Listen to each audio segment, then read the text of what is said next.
Here's A Automotive Reviews. The Ford Bronco is the first SUV in the world to use this unique still. Now, fans of the Ford Bronco are frothing at the mouth for the launch of the famous off-roader.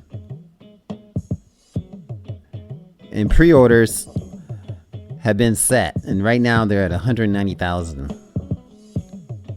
Despite the financial implications of a global pandemic, with production already in full swing, Ford has been teasing fans with hardcore versions of the Bronco and has been revealing some interesting design characteristics.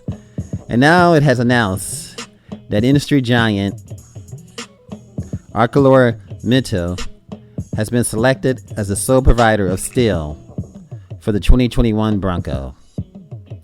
Ford will be making use of the company's Fortiform 980 GL steel, a third-generation advanced high-strength steel, making the Bronco the first SUV or car in the world to use this specific grade.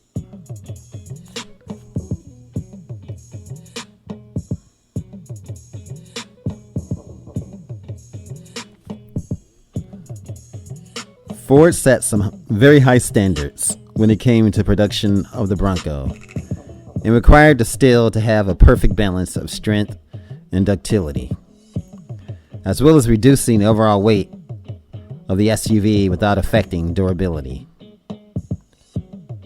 Ford chief engineer gave a goal to decrease the total vehicle weight reduction by 10%. In terms of safety, he selected a higher strength material, which gives Ford a huge safety advantage, said Michael Lizak, a global technology coordinator for Ford at Automotive Product Application R&D. The steel provided by ArcelorMittal has proven to be superior to the competition in terms of weldability and is a lower grade than the original DP800 and the DP600 steel used in early production.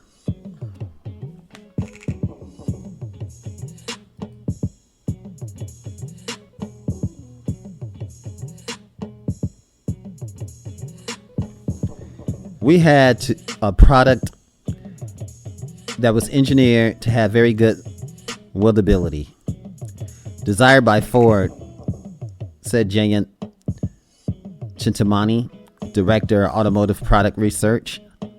ArcelorMittal R&D Ford conducts many tests before granting the product application ready status, known as AR. No other steel grade has been tested this much because this steel grade was so new and unique. He concluded the steel will be produced at AMNS Calvert in Alabama. And according to simulated computers tests, experts foresee an IHS top safety pick plus ratings for the Bronco with the help of the superior product. The Bronco is expected to hit showroom floors in the second quarter of 2021.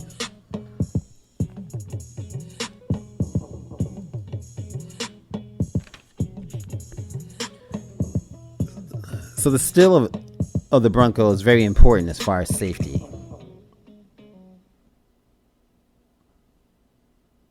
You've got to have good steel. Otherwise, it just won't work for the SUV as far as safety standards is concerned. You got to have the crumple zones to be just as strong.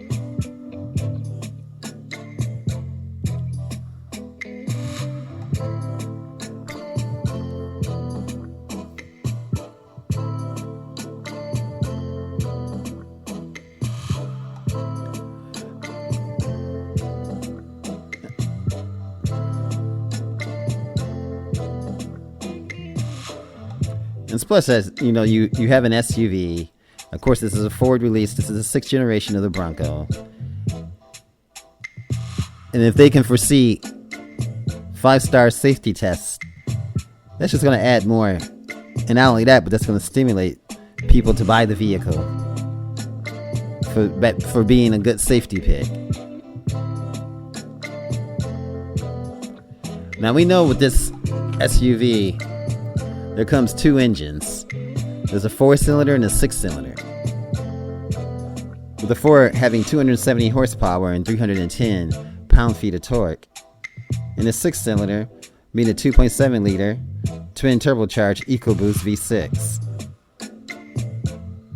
having 310 horsepower and 400 pound-feet of torque.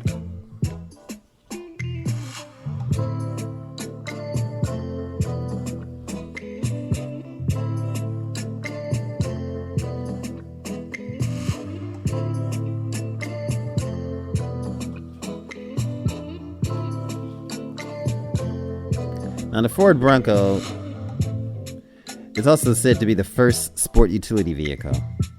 On August 11, 1965, Don Frey, the Ford Motor Company Vice President and Ford Division General Manager, introduced the Ford Bronco by noting the company had added another pony to the stable to join its big brother, the Mustang. The Ford Bronco became the first automobile called out specifically as a sports utility vehicle, and an American classic was born. So not only is the SUV is going to be strong because of the steel, but just to also know that it was one of the first American SUVs. Why and how did Ford develop the Bronco? For that story, we need to return to the World War II.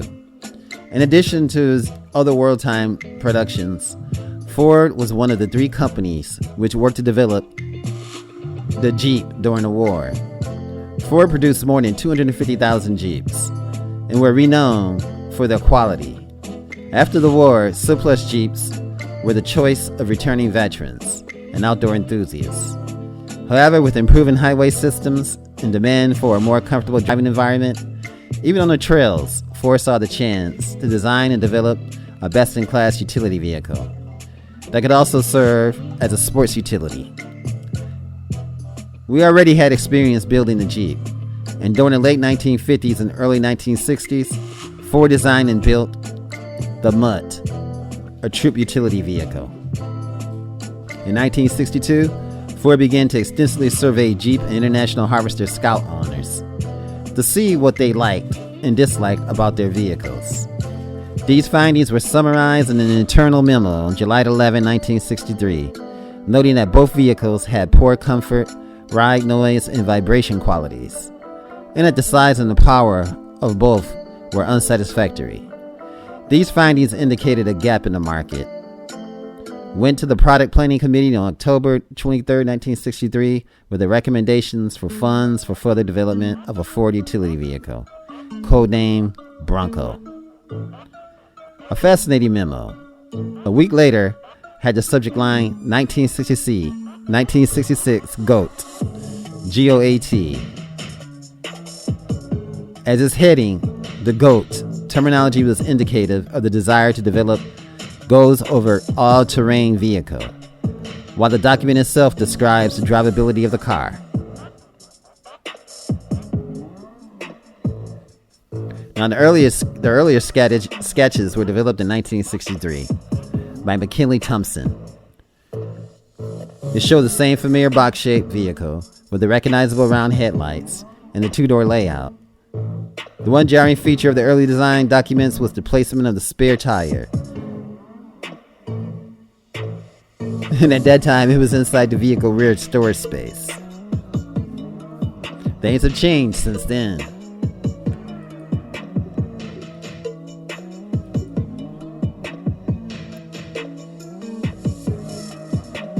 So there's a massive history concerning this vehicle.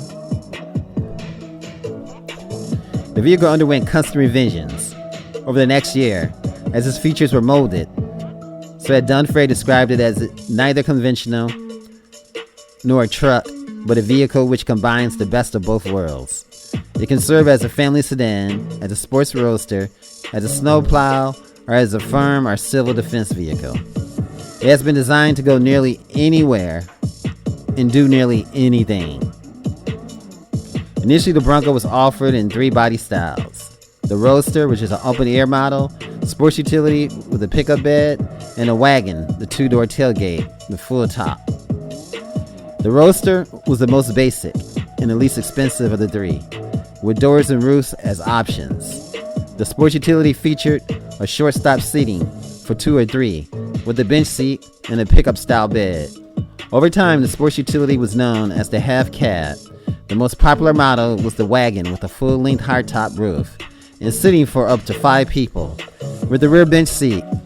While there were a tremendous number of optional packages, all 3 models came with a standard 4-wheel drive, a 3-speed manual transmission, and 105 horsepower, 170 cubic inch 6-cylinder engine, and on March 2nd, 1966, there was the 289 V8 was offered as an upgrade, and the Bronco horsepower and torque rating increased to the top of the sports utility field.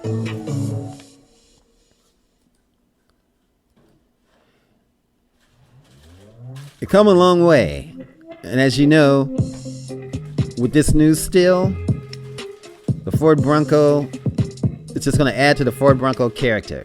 And not only that, it's going to give you more reasons to get out there and to get your own Ford Bronco. This is A Automotive Reviews. Thanks for watching. Remember, like, share, and subscribe. If you enjoyed this video, give it a thumbs up, share it with your friends, and subscribe for more interesting videos.